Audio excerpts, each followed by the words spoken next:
ಮನೆಯ ಮಗಳಿವಳು ನಮ್ಮ ಪುಣ್ಯವತಿ. ಪೂರ್ವಿ ನನ್ ಮಾತ್ ಕೇಳು. ನಿಂತ್ಕೋ ಪೂರ್ವಿ. ಪೂರ್ವಿ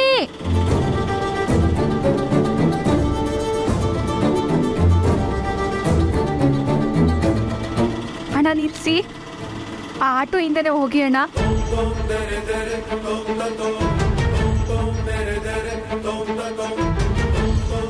ಇವತ್ತೇನಾದ್ರೂ ಸರಿ, ನಾನು ಊರಿಗೆ ಹೊಂಟೋಗ್ತೀನಿ.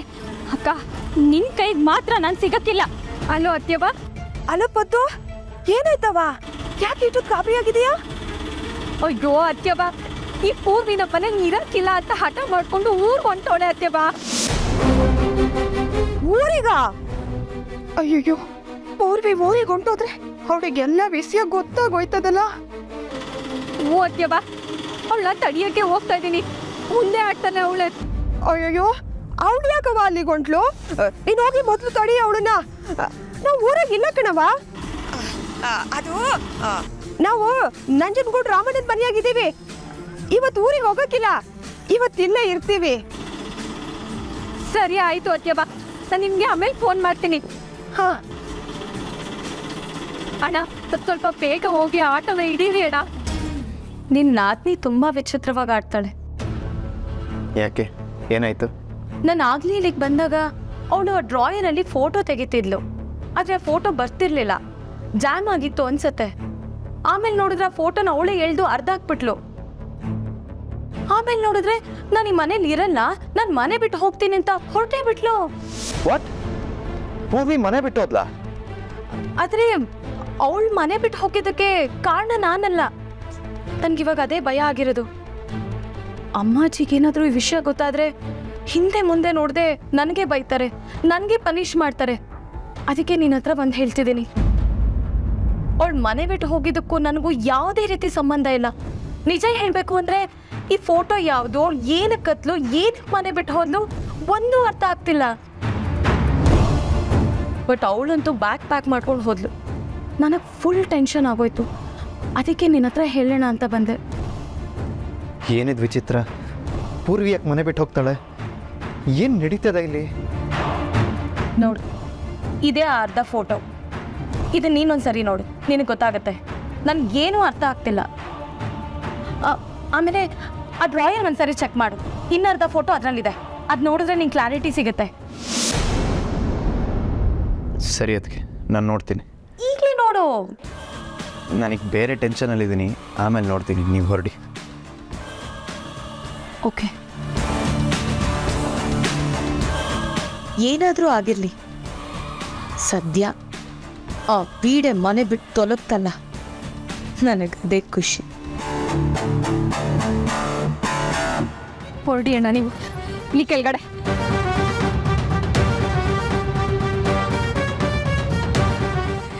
ಏನೇ ಮಾಡ್ತಿದ್ಯಾ ನೀನು?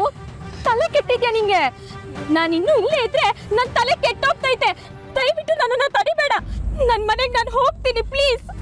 ನಿನ್ನ ನಿಮ್ಮ ಮನೆಗೆ ಕರ್ಕೊಂಡು ಹೋಗಕ್ ಬಂದಿರೋದೆ ನಾನು ಪೂರ್ವಿ. ಬಾ ಅಕ್ಕ, ನನ್ನನ್ನು ತಡಿಬೇಡ ಅಂತ ನಿನಗಾಗ್ಲೇನೆ ಹೇಳಿಲ್ವಾ? ನಿನಗೆ ಯಾಕೆ ಅರ್ಥ ಆಗ್ತಿಲ್ಲ? ನೀನು ಎಷ್ಟೇ ಹೇಳಿದ್ರು ಸರಿ, ನಾನು ಮಾತ್ರ ಬರಕ್ಕಿಲ್ಲ. ಪೂರ್ವಿ, ನನ್ನ ಮುದ್ದು ತಂಗಿ ಅಲ್ವಾ ನೀನು? ನನ್ನ ಮಾತು ಕೇಳು ಪುಟ, ನನ್ನ ಜೊತೆ ಬಾರೆ. ಅಕ್ಕ, ನಿನಗೆ ನನ್ನ ಮೇಲೆ ತುಂಬ ಪ್ರೀತಿ ಅಂತ ನನಗೆ ಗೊತ್ತೈತೆ ಕಣೆ. ಆದರೆ ನನ್ನ ಮೇಲೆ ನೀ ಪ್ರೀತಿ ನಂದನೋ ಪ್ರೀತಿನ ಕಡೆಗಾಣಿಸೋ ಹಂಗೆ ಅವ್ರನ್ನ ಬಿಟ್ಕೊಡಂಗೆ ಮಾಡ್ತೈತೆ. ಅದೇ ನನ್ನ ಕೈಯಲ್ಲಿ ಸಹಿಸ್ಕೊಳಕ್ಕಾಗ್ತಾ ಇಲ್ಲ. ನೀನು ತಪ್ಪು ಮಾಡ್ತಿದ್ಯಾ ಕಣೆ. ನೀನು ನಂದನವರು ಒಟ್ಟಿಗೆ ಬಾಳ್ಬೇಕಾದವರು. ಅದೇ ದೇವ್ರಿಚ್ಛೆ. ನೀನು ಹೋಗಕ್ಕ. ಆಯ್ತು, ಆ ದೇವ್ರಿಚ್ಛೆ ಅದೇ ಆಗಿದ್ರೆ ನೀನು ಕುತ್ತಿಗೆಗೆ ಯಾಕೆ ಪೂರ್ವಿ ತಾಳಿ ಬೀಳ್ತಿತ್ತು?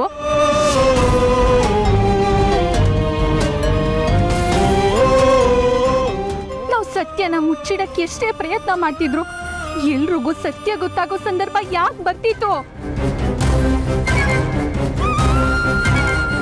ಹಿಂಗೆಲ್ಲ ಆಗ್ತೈತೆ ಅಂದ್ರೆ ಆ ದೇವ್ರಿಚ್ಛೆ. ನೀನು ನಂದನ್ನೋರ್ ಹೆಂಡತಿ ಅಂತ ಎಲ್ರಿಗೂ ಗೊತ್ತಾಗೋದು, ನಿನ್ನ ನಂದನ್ನೋನ್ನ ಒಂದ್ ಮಾಡೋದು ಅಂತ ತಾನೆ.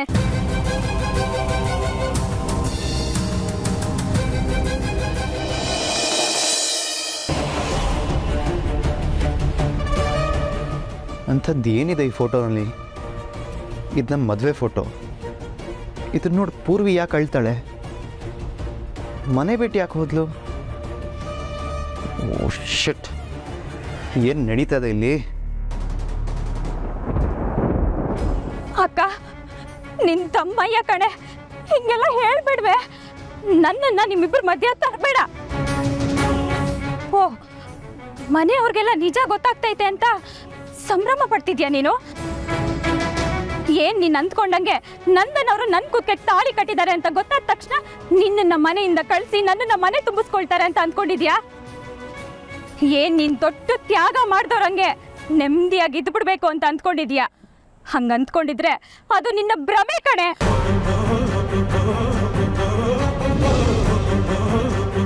ಈ ತಾಳಿನಿ ಅಡಗಿರೋ ನಿಜ ಗೊತ್ತಾದ್ರೆ ಮನ್ಸುಗಳು ಹೊಡೆದೋಗ್ತೈತೆ ಕಣೆ.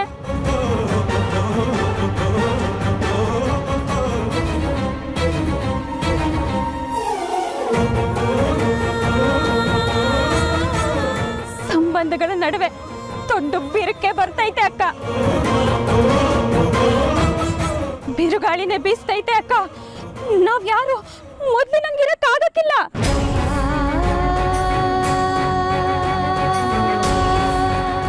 ಮುಖ್ಯವಾಗಿ ನಂದನೋ ಪ್ರೀತಿಗೆ ಏಟ್ ಬೀಳ್ತೈತೆ.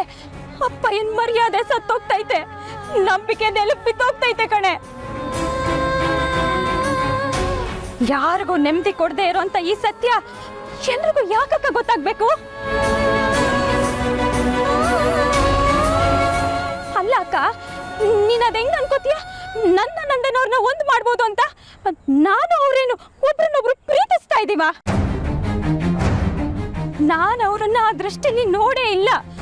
ಅವ್ರಿಗೆ ನಮ್ಮ ಮೇಲೆ ಯಾವ ಭಾವನೆನೂ ಇಲ್ಲ, ಪ್ರೀತಿನೇ ಇಲ್ಲ ಅಂದ್ಮೇಲೆ ನಾನು ಅವರು ಹೆಂಗಕ್ಕ ಒಟ್ಟಿಗೆ ಜೀವನ ಮಾಡ್ತೀವಿ?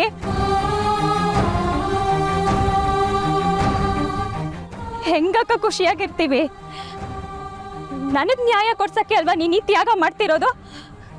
ಇದು ಯಾವ ನ್ಯಾಯನಕ್ಕ? ನಂದಲ್ಲದ ಜೀವನಕ್ಕೆ ನನ್ನನ್ನ ತಳ್ಳೋದು ನ್ಯಾಯ ಅಲ್ಲ, ಅನ್ಯಾಯ.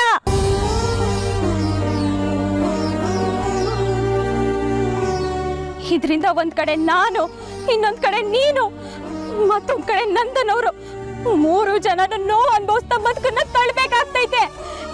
ಇಂಥ ಬದುಕು ಬೇಕಾಕ ನಮ್ಗೆ? ಸುಮ್ಕೆ ಹೋಗಿ ಸತ್ಯ ಗೊತ್ತಿಲ್ದಂಗೆ ನಡಿ. ನನ್ನನ್ನ ನನ್ನ ದಾರಿಲಿ ಹೋಗಕ್ ಬಿಟ್ಬಿಡು. ಬದುಕಿನ ತೀರ್ಮಾನ ಹಿಂಗ್ ಬೀದಿಲ್ ಆಗ್ಬಾರ್ದು ಪೂರ್ವಿ.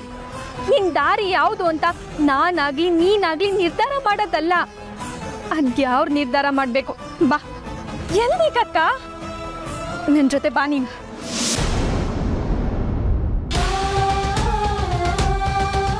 ಪದ್ಮಿನಿ, ಏನಾಯ್ತು? ನಾಚ್ಕೋತಿದ್ಯಾ? ಓ, ನಾನು ನಿನ್ನ ಮುಖ ನೋಡ್ಬಿಡ್ತೀನಿ ಅಂತನಾ?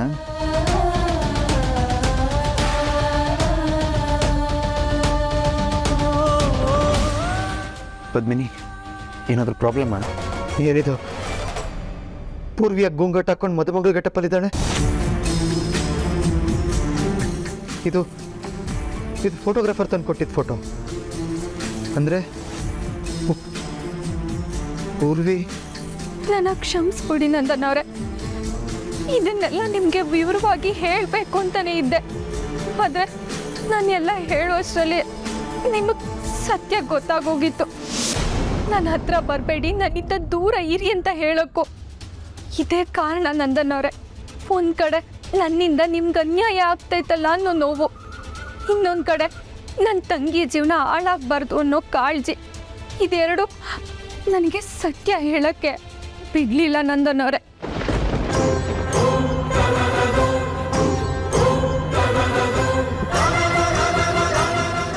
ಅಂದರೆ ಪದ್ಮಿನಿ ಶೋಭರಾಜ್ ಜೊತೆ ಹೋಗಿದ್ದಾಗ ಮದುವೆ ಮನೇಲಿದ್ದೆ ಪೂರ್ವಿನ?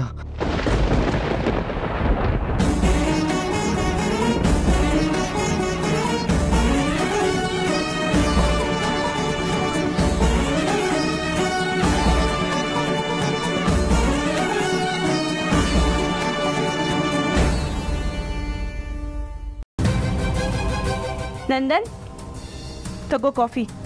ಕಾಫಿ ಬೇಡ ಚಿಕನ್. ಯಾಕೋ? ಏನು ಅಂತ ಕೆಲಸ ಮಾಡ್ತಿದ್ಯಾ? ಅರೆ ಮದುವೆ ವಿಡಿಯೋ ನೋಡ್ತಾ ಇದೆಯಾ? ಕರೆದ್ರೆ ನಾನು ಬರ್ತಿರ್ಲಿಲ್ವಾ? ಇರು. ಚಂಚಲ ಚಂಚಲ ಬಾಯ್ಲಿ. ಚಿಕ್ಕಮ್ಮ ಅದು ಚಂಚಲ ಆಗುತ್ತೆ.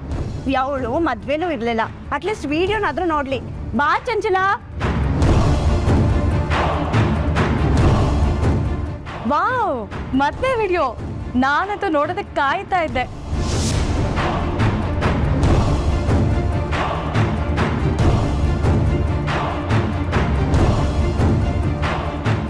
ವಾವ್, ಡೆಕೋರೇಷನ್ ಎಲ್ಲ ಸಕ್ಕದಾಗಿ ಮಾಡಿದ್ದಾರೆ. ನಾನು ಮಿಸ್ ಮಾಡಿಕೊಂಡೆ. ಅದಕ್ಕೇನು, ಈಗ ಪೂರ್ತಿ ನೋಡು.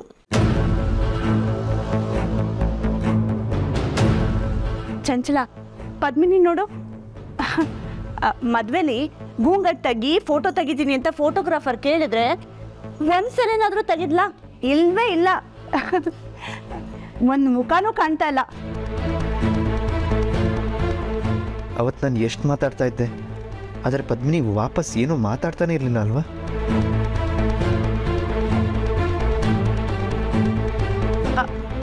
ಏ ನಂದನ್, ಯಾಕೆ ಫಾರ್ವರ್ಡ್ ಮಾಡ್ತಿದ್ಯಾ? ನಿಧಾನಕ್ಕೆ ನೋಡೋಣ ಇರು. ಕಳ್ಳ ಇವನು, ಬರೀ ಪದ್ಮಿನಿನ್ ಮಾತ್ರ ನೋಡ್ತಿದ್ದಾನೆ.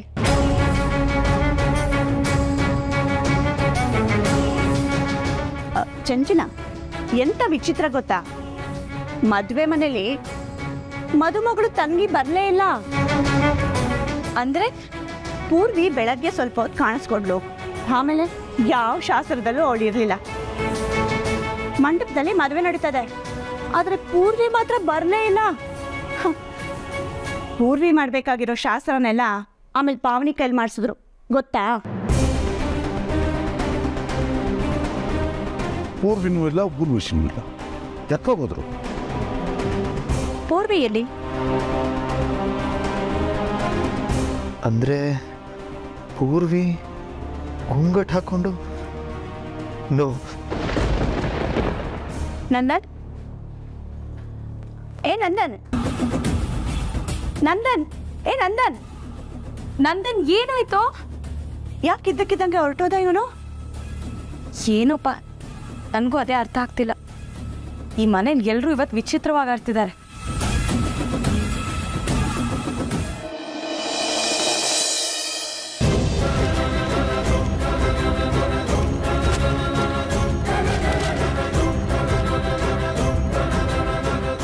ಅಕ್ಕ, ಇಲ್ಲಿಗೆ ಯಾಕಕ್ಕ ಕರ್ಕೊಂಡು ಬಂದೆ? ನಾನು ಎಷ್ಟೇ ಹೇಳಿದ್ರು ನೀನು ವಾಸ್ತವನ ಒಪ್ಕೋತಿಲ್ಲ. ನಂದನವ್ರ ಹೆಂಡತಿ ನೀನು ಅವ್ರ ಜೊತೆ ಬದುಕಬೇಕು ಅಂತಂದ್ರೆ ನನ್ನ ಮಾತೇ ಕೇಳ್ತಿಲ್ಲ. ಅದಕ್ಕೆ ಈ ತೀರ್ಮಾನನ ದೇವ್ರ ಎದುರುಗಡೆನೆ ಮಾಡೋಣ ಅಂತ ಕರ್ಕೊಂಡ್ಬಂದೆ. ಇದನ್ನ ನಾವೇ ಬಗೆಹರಿಸ್ಕೋಬೋದು ಕಣೆ. ನನ್ನ ಪರಿಹಾರ ಏನು ಅಂತಾನು ಹೇಳಿದ್ದೀನಲ್ವಾ? ಇಲ್ಲಿ ಒಪ್ಕೋಬೇಕಾದವಳು ನೀನು. ಪೂರ್ವಿ, ಇಡೀ ಪ್ರಪಂಚದಾಗೆ ಆ ದೇವ್ರ ಅಪ್ಪಣೆ ಇಲ್ದಲೆ ಒಂದೇ ಒಂದು ಹುಲ್ ಕಡ್ಡಿನೂ ಅಳ್ಳಾಡಲ್ಲ ಅಂತಾರೆ. ನೀನು ಇದನ್ನ ನಂಬ್ತೀಯ ಅಲ್ವಾ? ಹಂಗಿದ್ಮೇಲೆ ನಂದನ್ನೋರು ನೀನು ಕುತ್ತಿಗೆ ತಾಳಿ ಕಟ್ಟೋರೆ ಅನ್ನೋದು ಯಾಕೆ ಒಪ್ಕೋತಿಲ್ಲ? ನೀನು ತಪ್ಪು ಮಾಡ್ತಿದ್ಯಾಕ? ನೀನು ನಾವು ಮಾಡ್ಕೊಂಡಿರೋ ತಪ್ಪಿಗೆ ಆ ದೇವ್ರನ್ನ ಯಾಕೆ ಹೊಣೆ ಮಾಡ್ತಿದ್ಯಾ? ಸರಿ, ಈಗ ನೀನೇ ಹೇಳು. ಯಾರೋ ಒಬ್ಬ ಕಳ್ಳ ನನ್ನ ಕುತ್ತಿಗೆಲಿರೋ ಚೈನ್ನ ಕದಿಬೇಕು ಅಂತ ನನ್ನನ್ನು ಕೊಂದುಬಿಟ್ಟ ಅಂತ ಇಟ್ಕೋ. ಆಗ ಇದೆಲ್ಲ ದೇವ್ರ ನಿರ್ಧಾರ ಅಂತ ಸುಮ್ಕಿರ್ತೀಯೋ, ಇಲ್ಲ ಕಳ್ಳ ಮಾಡಿದ ತಪ್ಪಿಗೆ ಶಿಕ್ಷೆ ಕೊಡ್ತೀಯೋ? ಮಾತಾಡಕ್ಕ.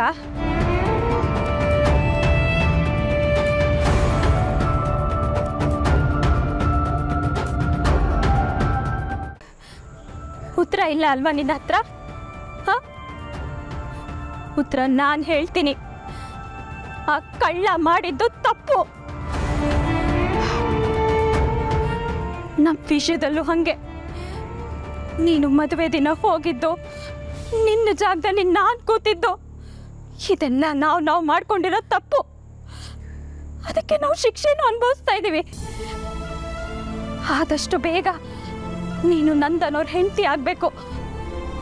ಆಗ್ಲೇ ಈ ತಪ್ಪೆಲ್ಲ ಸರಿ ಹೋಗೋದು. ಇದು ಬರೀ ನನ್ನ ನಿರ್ಧಾರ ಅಲ್ಲ, ನೀನು ಅದ್ಯಾವ್ರನ್ನ ಕೇಳಿದ್ರು ಅದ್ಯಾವ್ರ ನಿರ್ಧಾರನೂ ಇದೇ ಆಗಿರ್ತೈತೆ.